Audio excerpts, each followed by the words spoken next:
सूर्या, हमरा लोग मरे नहीं, शहीद हुए। हम आखिरी सांस तक तोहरे साथ हैं।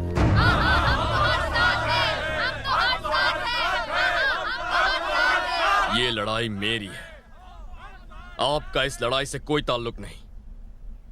आज के बाद इस लड़ाई को मैं अकेला लड़ूंगा। इस राज्य का राजकुमार हूं मैं। आज से जो भी करना है वो मैं करूंगा। जाइए आप सब लोग। सुनिए मिस्टर राजकुमार, क्या हाल है? लगता है मजे में कट रही है। अब हमारे महल में क्या लेने आए हो? शांत शांत, सब शांत हो जाओ, शांत। मैं यहाँ एक कमाल की बात बताने आया हूँ। ये आदमी जिसे तुम अपना राजकुमार समझ रहे हो, दिल्ली की सड़कों का एक अनाथ है।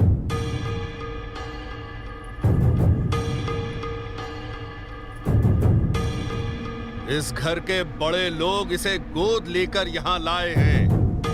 ये देखो फोटोज। अपने खुद के बेटे को भी कभी कोई गोद लेता है क्या? अब बोल, तू वाकई यहाँ का राजकुमार है? बोल साले। ए, हाथ हटाओ, छोड़ो इन्हें।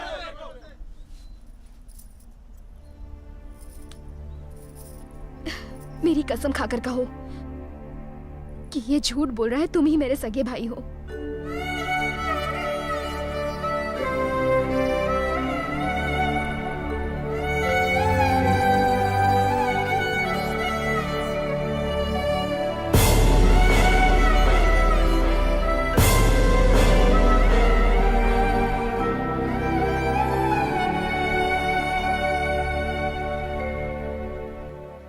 मैडम, अब तो इसका गिरबान पकड़ लूं।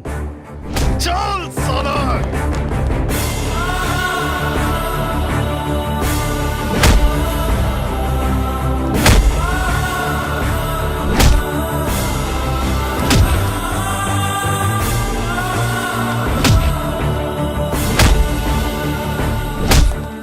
तू असली राजकुमार नहीं है तो जरूर तूने उसे मार दिया होगा।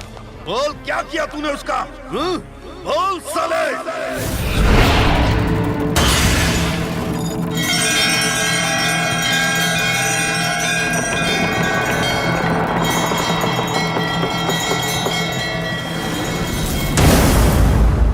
बता जल्दी, बताता है कि नहीं?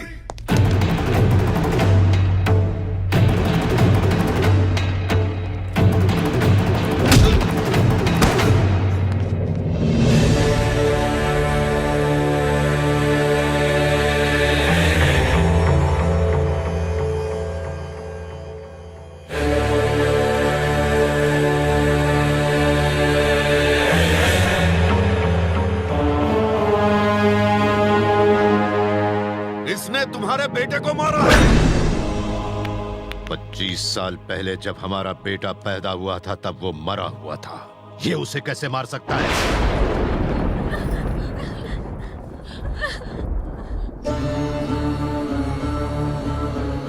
हमने अपने सभी लोगों से बोल दिया था कि हमारा बेटा जिंदा है।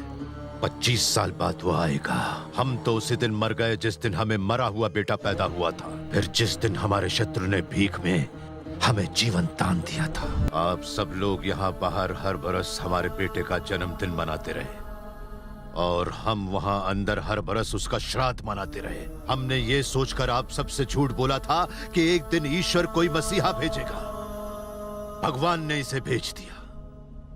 खून का रिश्ता सब कुछ नहीं होता। प्रजा का रक्षक ही सच्चा राजकुमार होता है। कौन कहता है ये तुम्हारा खून नहीं है? दामाद जी, यही तुम्हारा बेटा है।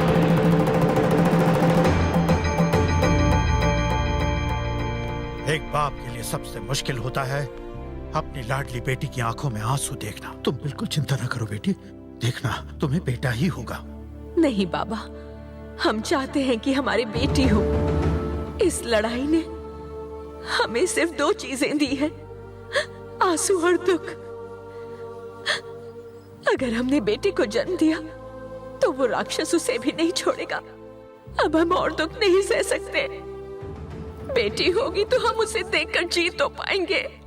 हमारे इस क्षेत्र के लोगों को ऐसा राजकुमार चाहिए था जिसे दुश्मन ना मार सके, बल्कि जो दुश्मनी को हमेशा के लिए खत्म कर दे, जो मरने मारने में विश्वास ना करे बल्कि जियो और जीने दो में विश्वास करे। यहाँ का हर लड़का सिर्फ दो ही चीज सीखता है, मारो और मरो। जब तक उसे यह पता नहीं चलेगा जीवन क्या होता है, भूख क्या होती है, कठिन परिश्रम क्या होता है, आंसू क्या होते हैं, एक परिवार क्या होता है, दुख क्या होता है, जीवन का असली मूल्य क्या होता है, ये मूल्य सिर्फ एक अनाथ ही समझ सकता है। शाही खून जब अनाथों जैसे पलता है तो वो संघर्ष की आग में तप के कुंदन बन जाता है।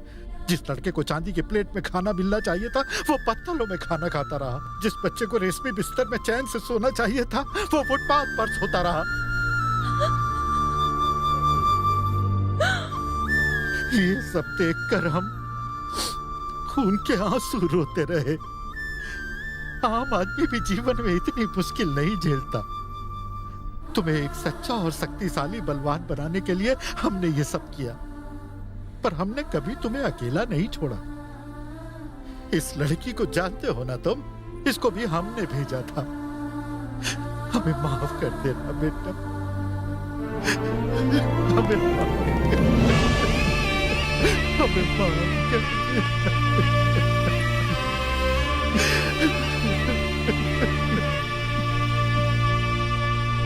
चलो।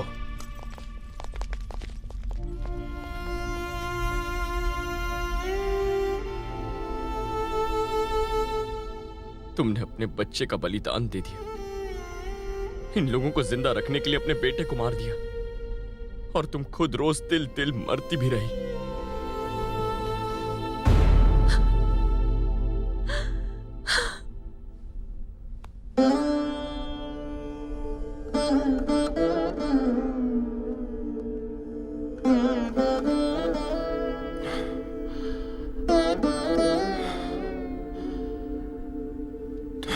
तेरी माँ ने तेरे लिए बहुत बड़ा बलिदान दिया है, इसे व्यर्थ मत जाने देना। ये इतिहास 70 साल पुराना है, इसे बदल डालो। 25 साल तक हम सब लोगों ने इसका इंतजार किया है। इस गांव के हर इंसान ने जिसने अपना बेटा खोया है इस दिन का इंतजार किया है। ऐसा काम करना बेटा कि तुम्हारा जन्म व्यर्थ न जाए। क्या हुआ? बेटे पे तलवार चली तो काम क्या? दूसरों के बेटों को मारता है तब हाथ नहीं कांपता तेरा? तुझे लगता है तेरा बेटा इंसान है और इन लोगों के बच्चों को कीड़े मकोड़ों की तरह कुचलता है तू? लड़ाई का नतीजा जीत या हार से तय होता है, बेगुनाह लोगों को मारने से नहीं होता। हॉस्पिटल ले जाए इसे और लड़ने लायक हो जाए तो बता देना। 10 घंटे बाद, 10 दिन बाद, 10 महीने बाद, 10 साल बाद भी बस मुझे खबर कर दे, मैं तेरे घर में घुस के इसे मारूंगा। मेरी एक बात गांठ बांध ले, खून से लिखा जाने वाला इतिहास लोगों को सिर्फ दुख ही दे सकता है। मैंने यहां आकर तेरा इतिहास खत्म किया, अगर अब भी नहीं माना तो तेरा क्या हश्र होगा सोच कर देख। 25 साल तक तूने इस पल का इंतजार किया था, 25 साल से इतने लोगों को इसलिए मारा था। थू, लानत है तुझ पर।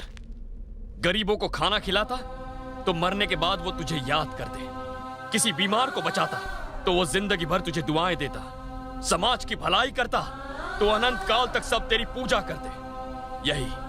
यही जीवन का मूल्य है। जानता है आज तू मेरे सामने जिंदा क्यों खड़ा है? क्योंकि तुम मेरे बुजुर्ग हो, इसलिए मैं तुम्हें नहीं मारूंगा। जाओ, माफ किया तुम्हें।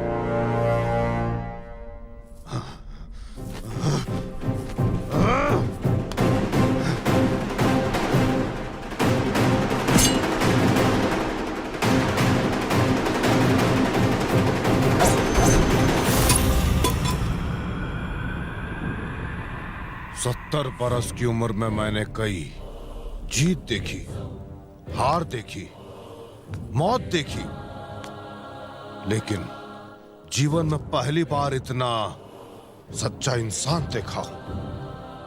रावण से भी बड़े हमरे अहंकार को आज तुमने जीत लिया है और 25 साल के बदले की आग तुम आज बुझा दी हो। हम लोगों को मारने के लिए जिंदा हैं, तुम जिंदा रखने के लिए मरते हो। हमने जो भी किया वो एकदम गलत था, सिर्फ तुम ही सही थे। युद्ध बहुत सारे लड़ाके मिलकर लड़ते हैं, पर उसे जीतता है सिर्फ एक योद्धा। तुम्हारा बेटा सच्चा योद्धा है, एक ऐसा सच्चा मसीहा है जो साहस और दया का मिसाल है। ये मसीहा यहाँ अकेला आया और यहाँ की सब समस्याओं और बुराई का डट कर मुकाबला किया। एक सच्चे राजा की यही निशानी होता है,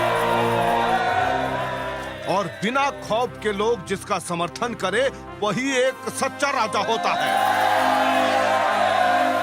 हमारे क्षेत्र में ऐसे ही राजा का झंडा लहराना चाहिए, घर घर में लहराना चाहिए। यही हमारा राजा है। झंडा लहराओ इसका।